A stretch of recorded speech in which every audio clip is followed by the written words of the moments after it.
A minha saudação a você que me acompanha no Santo do Dia. Hoje, dia 2 de maio, a Igreja celebra a memória litúrgica de Santo Atanásio, bispo e doutor da Igreja. Atanásio ele nasceu no ano de 296 em Alexandria.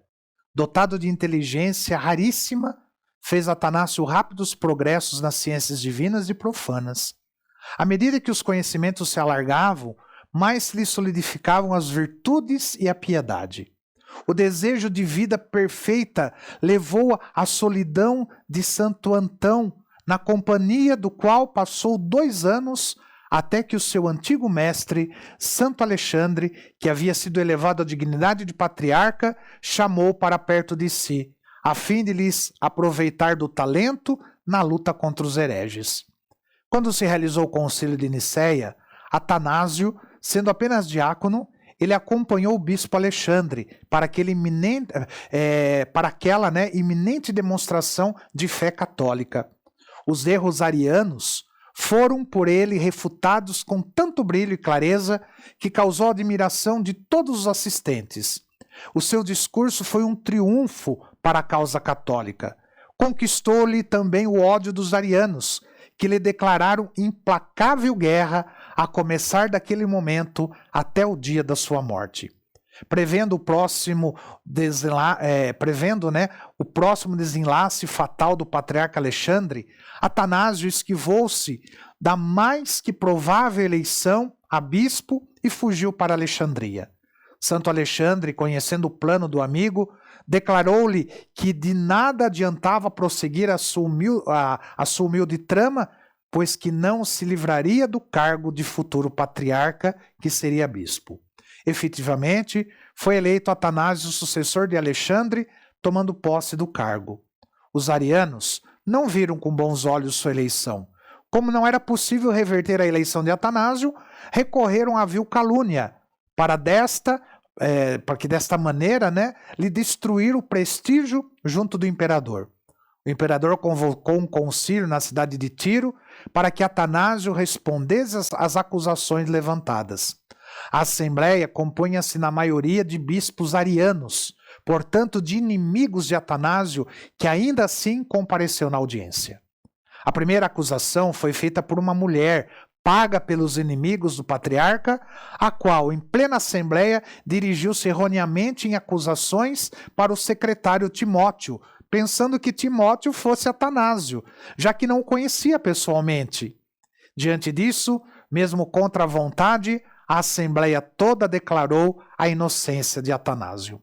Recorreram os inimigos a outra calúnia. Espalharam o boato de Atanásio ter assassinado um bispo de nome Arsênio, cuja mão direita levava consigo para fazer obras de feitiçaria, chegando mesmo a apresentar uma caixa com a tal suposta mão que diziam ser do bispo assassinado. Atanásio, tendo absoluta certeza de que o tal bispo Arsênio estava vivo, localizou e o pôs ao par da situação, convidando-o a vir até Tiro. Em uma das sessões que tratava da questão de Arsênio, Atanásio perguntou aos bispos arianos presentes, um por um, se conheciam Arsênio. Quando alguns deles responderam afirmativamente, foi o momento escolhido por Atanásio para desmascarar e humilhar os seus inimigos. A um sinal, abriu-se a porta daquela sala e entrou Arsênio, dando com sua presença testemunho da inocência de Atanásio. Mesmo assim, enfurecidos contra o patriarca, tanto insistiram ao imperador Constantino, que esse determinou o exílio de Atanásio para Treves. O imperador Constantino morreu em 12 de maio de 337. No leito de morte, depois de ter recebido o santo batismo, ele reconheceu a inocência de Atanásio e decretou-lhe a volta para Alexandria. Só em 388 foi executada esta ordem. O império foi dividido entre os 3 filhos de Constantino: Constantino, Constâncio e Constante. O primeiro Constantino, a quem coube a parte da Gália, deu liberdade a Atanásio, o qual em triunfo foi recebido na sua metrópole Alexandria. Os arianos não descansaram e armaram novas perseguições. para Atanásio, né? Alegando que as decisões de um concílio só poderiam ser alteradas por outro. Com consentimento do imperador do Oriente, recorreram a Constâncio e, convocando um novo concílio, fizeram eleição de um novo bispo de Alexandria. O eleito era o sacerdote ariano Gregório. Diante disso, Atanásio dirigiu-se a Roma e invocou a autoridade do Papa Júlio, o qual pessoalmente presidiu o concílio de Sárdica, bem como um sínodo convocado pelos imperadores católicos Constantino e Constante, que reconheceram e confirmaram Atanásio como legítimo patriarca de Alexandria.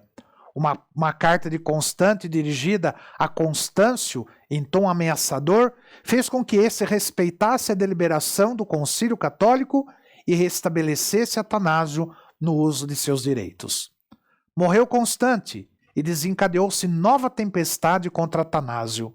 Constâncio, cedendo às exigências dos arianos, acabou cedendo, tendo sido convocado o concílio de Milão pelos arianos, que novamente condenou Atanásio. Foram cometidas tantas crueldades que Atanásio fugiu e permaneceu exilado por 5 anos numa cisterna seca ao abrigo de um amigo, período em que escreveu as obras mais importantes contra a seita ariana. Somente por ocasião da morte de Constantino foi-lhe permitido voltar à diocese por um decreto de Juliano o Apóstata, que deu liberdade a todos os bispos católicos exilados. Não tardou, porém, nova perseguição, e Atanásio, para não cair nas mãos dos inimigos que lhe queriam a morte, procurou salvação na fuga, navegando para o exílio. Só durante o governo de Joviano foi concedida paz e prosperidade para a fé católica por um período de 3 anos. O sucessor de Joviano, Valente, empregou novamente medidas extremas contra os bispos católicos, mandando-os para o exílio. Atanásio escondeu-se no túmulo do pai por um período de 4 meses. Foi esta a última perseguição sofrida pelo grande bispo. As autoridades, receando uma revolução em Alexandria, caso não fosse conduzido, chamaram de volta Atanásio, que dirigiu a diocese até a sua morte em 373. Santo Atanásio, rogai por nós.